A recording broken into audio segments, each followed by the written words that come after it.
عشق جان تور آمد عاشقا، تور مست و خر و موسی صاعقا. اے عاشق عشق طور کی جان بنا، طور مست بنا اور موسیٰ بے ہوش ہو کر گرے. سر پنهان است اندر زیر و بم، فاش اگر گویم جهان بر هم زنم. زیر و بم میں راز چھپا ہوا ہے، صاف صاف بیان کر دوں تو دنیا کو درہم برہم کر دوں. آنچه نمیگوید اندر این دو باب، گر بگویم من جهان گرد و خراب. ان دونوں معاملوں میں بانسری جو کچھ کہتی ہے، اگر میں بیان کر دوں تو دنیا جا ہو جائے. با لب دمساز خود گر جفتمی، همچنین من گفتنی ها گفتمی. اگر میں اپنے یار کے ہونٹ سے ملا ہوا ہوتا، بانسری کی طرح کہنے کی باتیں کہتا. هر که او از هم زبانی شد جدا، بینوا شد گرچه دارد صد نوا. جو شخص دوست سے جدا ہوا، بے سہارا بنا سو سہارے رکھے. چون که گل رفت و گلستان درگذشت، نشنوی زان پس ز بلبل سرگذشت. جب پھول ختم ہوا اور باغ جاتا رہا، اس کے بعد تو بلبل کی سرگزشت نہ سنے گا. چون که گل رفت و گلستان شد خراب، بوی گل را از که جویم از گلاب. جب پھول ختم ہوا اور باغ ویران ہو گیا، پھول کی خوشبو کس میں تلاش کروں؟ عرق گلاب میں.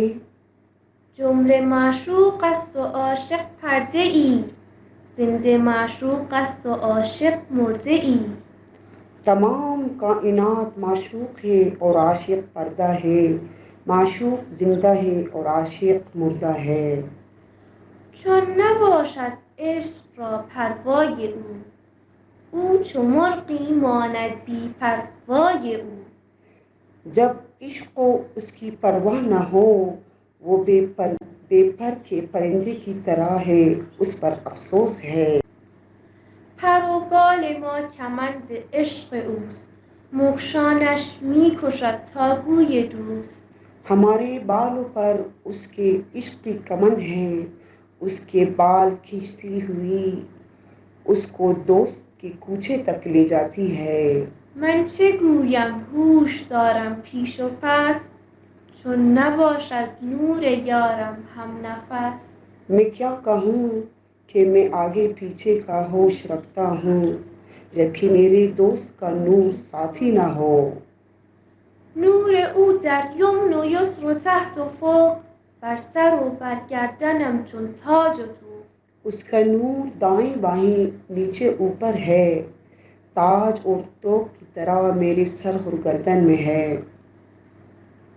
عشق خواهد کاین سخن بیرون بود، آیینه ات غماز نبود چون بود. عشق چاہتا ہے کہ یہ بات ظاہر ہو، تیرا آئینہ غماز نہ ہو تو کیوں کر ہو. آیینه ات دانی چرا غماز نیست، زانکه زنگار از رخش ممتاز نیست. تو جانتا ہے تیرا آئینہ غماز کیوں نہیں ہے، اس لیے کہ زنگ اس کے چہرے پر علیحدہ نہیں ہے. آیینه کز زنگ و آلایش جداست، پرشعاع نور خورشید خداست. وہ آئینہ جو زنگ اور میل سے دور ہے، وہ خدا کے نور کے آفتاب کی شعاعوں سے بھرا ہوا ہے. رو تو زنگار از رخ او پاک کن، بعد از آن نور را ادراک کن. جا اس کے رخ سے زنگ کو صاف کر، اس کے بعد اس نور کو حاصل کر. این حقیقت را شنو از گوش دل، تا برون آیی به کلی ز آب و گل. اس حقیقت کو دل کے کان سے سن، تاکہ تو پانی اور مٹی سے بالکل نکل آئے. فهم گرداری جان را در ره دهی، بعد از آن از شوق پا در ره نهی. اگر سمجھ رکھتے ہو تو روح کو راستہ دو، اس کے بعد شوق سے راستے پر چلو۔